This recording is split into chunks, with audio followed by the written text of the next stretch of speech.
وصحبه أجمعين وبعد. يروي الإمام أحمد في مسنده والإمام أبو داود في سننه بسند صحيح عن أبي رافع قال النبي صلى الله عليه وآله وسلم. The hadith in the collection of both Abu Dawud and Ahmad and a few others as well, has an authentic chain of narration narrated to us by Abu Rafع radiallahu anhu. The theme that maybe will go on for the next week or a bit longer is holding on to the word of Allah subhanahu wa ta'ala, or the way of Allah subhanahu wa ta'ala. Identifying the value, acknowledging the importance and the significance of what Allah subhanahu wa ta'ala has actually given us in His book and in the life of the Prophet sallallahu alaihi wasallam, and then holding fast onto that and reminding ourselves that really there is no salvation for us and there's no way for us to save ourselves and for our ummah to prosper if we don't see, first of all, the value in it, and if we don't hold on to it the way that Allah subhanahu wa ta'ala has asked us to. And this is probably the main missing link that we have in our ummah, is where we adhere to the Islamic, to Islam in general in a very timid manner. It's more of a cultural thing. It's more of just however you were brought up in your family and whatever happens around you, you do, but there's really not the clarity of understanding or the true intent of adherence and of inheritance of this knowledge and of the book of Allah subhanahu wa ta'ala and the life of the Prophet alayhi salatu wasalam. And tonight the hadith is one of those important ones because he points out alayhi salatu wasalam something very significant. He says alayhi salatu wasalam, لا ألفين أحدكم متكئا على أريكته يأتيه الأمر من أمري مما أمرت به ونهيت عنه فيقول لا ندري عندنا كتاب الله اتبعناه. The hadith tonight, the Prophet ﷺ says, I don't want to find any of you in this life sitting back reclining upon his cushion when he hears a story or he hears a piece of evidence of something that I said, of something about my life, where I said something, or I commanded something, or I prohibited something, and then the person says, oh, I don't know. We have the book of Allah, we do what's in it, and then everything else doesn't matter. And this is a very important point, because the Prophet ﷺ tried to teach an ummah that still a nation that didn't really understand, did not have the skill set or the toolkit of literacy. I mean, this is an ummah that most people in it didn't read or write. And he came alayhi salatu wasalam and he taught them to think critically and to value knowledge.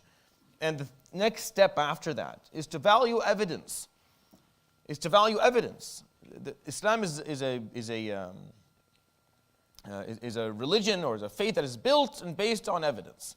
Everything in it is based on evidence. Anyone who sits in this spot that I'm sitting in and says things that has no weight to be backed up and is not based on evidence is removed. And you bring someone who speaks with the ability to process evidence. Islam is not based on a system of papacy where the Prophet ﷺ passed away and then we have someone else who will be revealed to and will speak on behalf of God based on their own understandings of things. No, anyone who's going to speak on behalf of Allah subhanahu wa ta'ala in his book is going to be doing it based on evidence. And the Prophet ﷺ's life is a chunk of evidence. It's a piece of evidence that we have to weigh out properly and we have to use. So when he lives, ﷺ, when he walks, when he speaks, when he talks, when he commands, when he prohibits, wherever he does, ﷺ, these things that he's doing, these are pieces of evidence that need to be processed and need to be dealt with appropriately so that we may learn. You see, the Quran is the ultimate teaching. That's what he left amongst us. That's the hadith I told you last night. That's what he left. That is the legacy of Muhammad sallallahu alaihi wasallam, is that book. He brought it, he preached it, he taught us how to read it, he made sure it was preserved, and he left it for us. But in order for us to actually practice in that book, we need an example. How it's a book. You can't learn from just reading books. You need an example of someone who practiced it. The Prophet ﷺ's life is his attempt to practice that book. Without that example, without that solved example, you ever had that in a textbook? Don't you? Whenever you're taught something, is there a solved example at the beginning? Because you can look at the formula as much as you like. If you don't see someone trying to apply it, you have no idea what to do. There's that missing link between theory and practicum. There's always that missing link. The human brain requires to see something in front of it so that it can visualize the manifestation of the theory. So the Quran is always going to be the theory.